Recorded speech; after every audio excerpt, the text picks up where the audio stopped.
Welcome back. All right, so full news board, and there's stuff I just didn't have room for.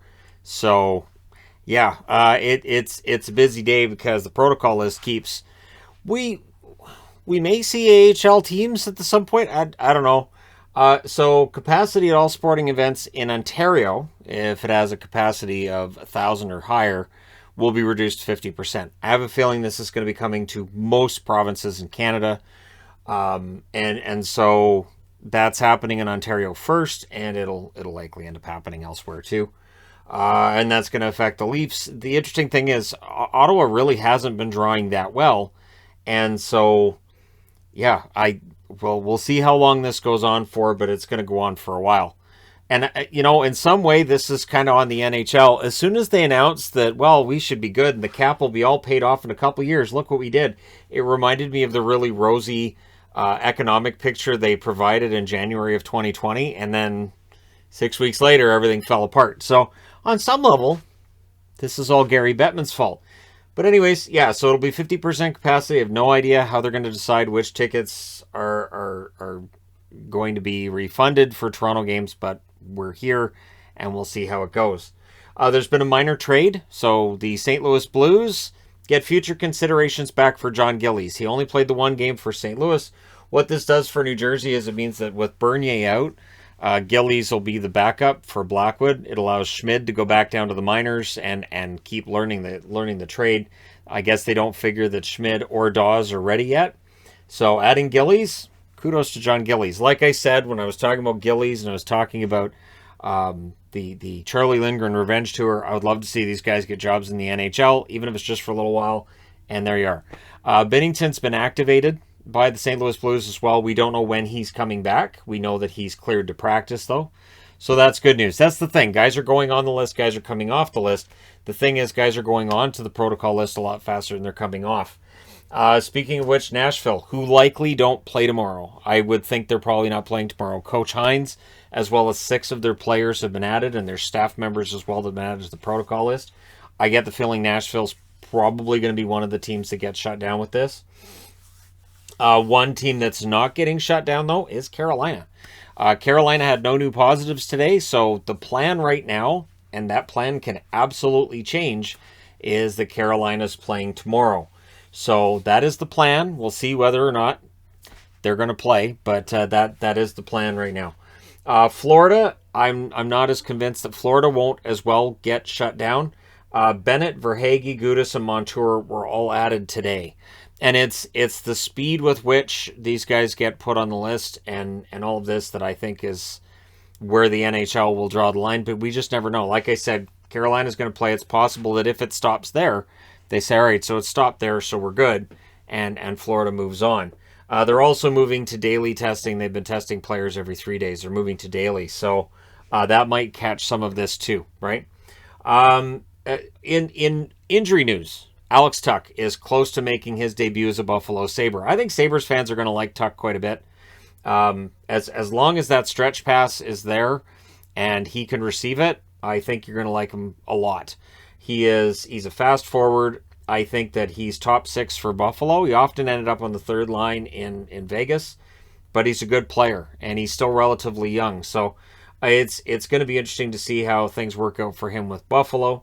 Montreal news, Josh Anderson, who was originally seen as being 4 weeks out. Now they're saying it's going to be 8 weeks. So, yeah, injury turns out to be worse than expected, and that's likely going to result in an extra month out of the lineup for Josh Anderson. Bad news with Bowen Byram. So, this is a storyline to watch because Bowen Byram has been dealing with concussions. And so they currently have him out there just saying head injury. It, to me, sounds like a concussion. So he's working out, but he's not skating. So that's troubling that he's not skating. And we've talked about this recently on the channel as well. And hopefully Byram is okay and he can come back and play. But it is really starting to look like a young career may end up being adversely affected for a second straight season, and we don't know what that's going to do to his ceiling, where he's going to end up in the future, And again, he might end up being able to play next year, and he might be just fine. I still remember when Sidney Crosby went through that major concussion that took him out for half season, and he missed a lot of time in and around that period. And there were a lot of discussions about whether or not Sidney Crosby's career would be a long one, and it turned out that it was. So I'm hoping for Byram that this tough time he's going through doesn't last that long, and that he can come back and play to the best of his ability, because he's a very good defenseman. Colorado fans have seen that this year. He's a very good defenseman when he's in the lineup. He needs to get in the lineup. The Flames, this is not really surprising. They delayed a fourth game as well, so that's this Saturday's game. And again, if you're keeping a score at home, there's a lot of games that are getting delayed, right? And this is a schedule that we talked about before the season started, is how compact it was and how many times teams are playing 4 games in 7 days. There's not really a lot of space there to move games around. And so the more games that get postponed, the more it looks like we're going to have to see the lineups and the schedules getting changed quite a bit between now and the end of the season. And again, I've talked about the Olympic thing. It's all over. And honestly, they're not going. I can't see it.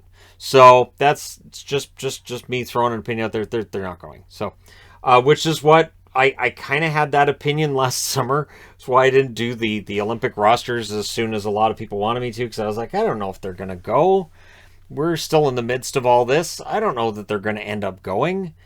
And so I don't think they're going to end up being able to go. I think between the scheduling and between all the players that are going through all this right now, I really can't see it happening. Backstrom. So you want some good news? Here's some good news if you're a Caps fan. Backstrom does make his season debut tonight for the Caps, which is good, because the bad news is that Kuznetsov's been added to the protocol list. Yeah, even with the good news, there's some bad news in there, but with Backstrom back, it should maybe get Ovechkin get that goal scoring again. So he's gone, 3 games without a goal, something like that? That's ridiculous for him. So we'll see what kind of chemistry him and Backstrom have tonight, and how things go for the Washington Capitals against the Chicago Blackhawks. They're going to want a little bit of revenge on the Blackhawks for that shootout loss a couple weeks back. LeBanc. So LeBanc was reported to be week to week. Now it looks like it's going to be a couple of months. He's having surgery for a dislocated shoulder. Sounds very painful. I'm sure that it is. And it's too bad. I like LeBanc. And so he's going to be out for a while. That does open the door to some other players coming in and being able to occupy that spot and prove they belong. And we'll see how it goes.